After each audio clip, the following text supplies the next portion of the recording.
All right, we're rolling. Okay. You're going to introduce yourself, your name, age, where you're from, and how long you've lived there.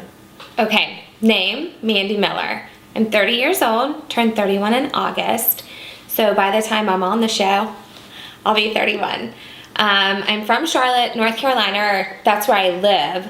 I was born in Kansas, which is kind of odd. You don't meet many of us.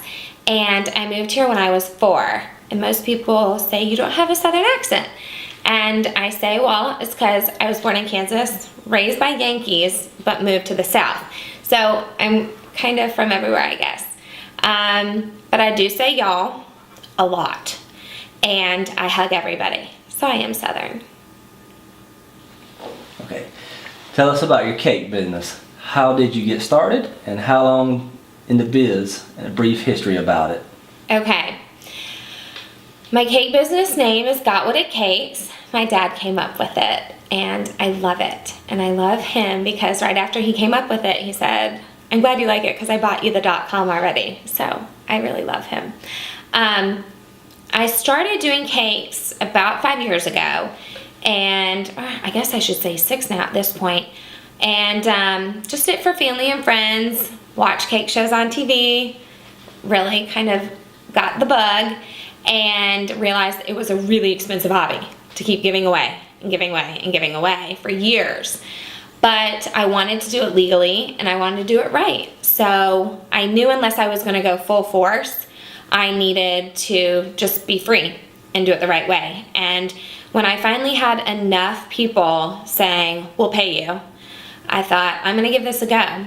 And so 3-ish, a little over 3 years ago, I launched Got What It Cakes and started taking people's money. And I loved it. And it exploded. So my little one was 8 weeks old when I started. And I had a 2.5-year-old running around. And it's been insane. But it's been the most rewarding thing I've ever done besides having my kids. And I'm just grateful every day that it's kept me at home raising them while still bringing in an income to help our family. Great. And next question. How would you describe your personality? What makes you tick? This is a hard question for me. I honestly don't know how to describe myself. I'm an open book.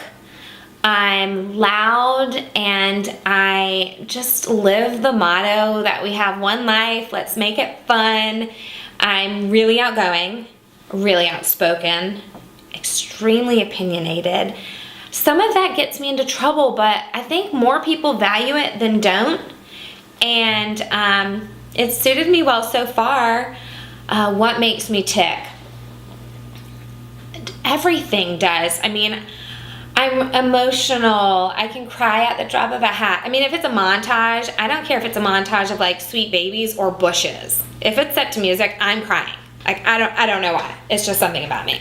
But I'm kind of sarcastic and funny, and just believe in going through life having the best time possible with the best people around you that you can, and creating memories. Just creating memories with my family, with my friends, with my husband, with everybody, with myself. I mean, at the end of my life, I want to look back and be like, damn, that was a good ride.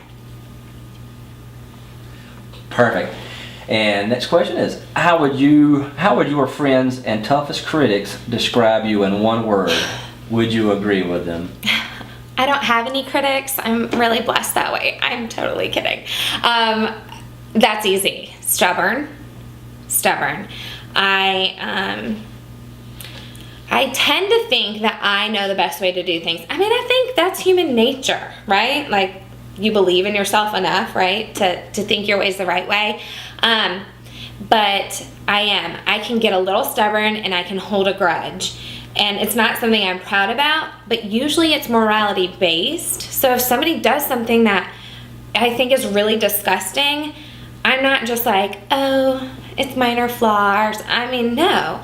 I tend to kind of take it and run with it, and then I can definitely be too stubborn, maybe not as forgiving as quickly as somebody would hope for me to be. But that's something I'm working on. I definitely am working on that. Brilliant. What would someone not know about you by looking at you? What would you want people to know about you? I don't know that there's anything somebody doesn't know about me. Like, my middle name is TMI, like Mandie TMI Miller. But I think looking at me, maybe people wouldn't know that I love fashion because I'm usually in sweatpants and workout gear, and I'm covered head to toe in cake batter and icing and powdered sugar. So I don't get like dressed all that often, but I do love looking at fashion and runway shows and fashion police and looking at gowns. And actually I get a lot of inspiration from my cakes from fashion. So I don't think people would know that about me. And also, they probably wouldn't know that I like to work out because I'm not like super fit. But I really do. I enjoy working out. I just don't see results as much as I would like to. Besides that, I don't know what else I'd like people to know. I think that they know a good amount about me. And if they don't, they can just ask and I'll tell them. Brilliant. Next question, number 6. What is an odd fact about you or talent you possess? Show us the talent. Oh, wouldn't you like to see my talents? Ooh, oh no. Okay, odd fact. There's no talent I can show you probably anymore. I can still tumble and I'm really flexible, but I'm gonna save those for another time. But odd fact about me is that I sleepwalk and I sleep talk every single night. When I sleepwalk, I usually get dressed in a completely different outfit. Or if I go to bed naked, again, too much information, I know. But if I do, then I will sleepwalk a few hours later and get completely clothed. And it could be in like a head to toe dress, or it could be in comfortable clothes. But when I wake up in the morning, I'm like, wow, look at what I did in the middle of the night. Totally unbeknownst to me. Sometimes I injure myself sleepwalking. I come by it very honestly. My mom does it too. And then when I sleep talk, my husband usually screws with me and he talks back and he tries to get stuff out of me for whatever reason. And he just has the best stories to tell the next morning. And I have no idea that I'm doing it. But it's really odd, and I sometimes worry about myself, like, am I gonna walk out in the middle of the street and get hit by a car and not know it? Or you hear those stories about people like killing people while sleepwalking, and I'm like, I mean, I haven't done it, obviously, but I think I can see how that happens because I have no idea that I've gotten dressed in an evening gown either. So it's kind of odd. Okay, 2 minutes. Okay. Has baking ever helped you through a tough time? What does baking mean to you? Explain. Okay.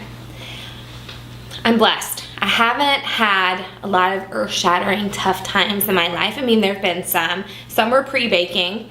But since I've had the cake business, if anything, I would say if there was something rocking my personal life, that the orders were still there for that weekend that I had already committed to. And so I had to put the personal stuff aside and I had to get the orders done, and it did let me focus on that. So in that way, it did help me through a tough time.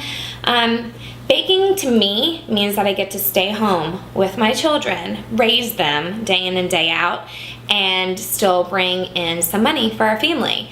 So for me, that has helped us through a tough time because it would be very tough for me to probably not be the ones with my minis day in and day out.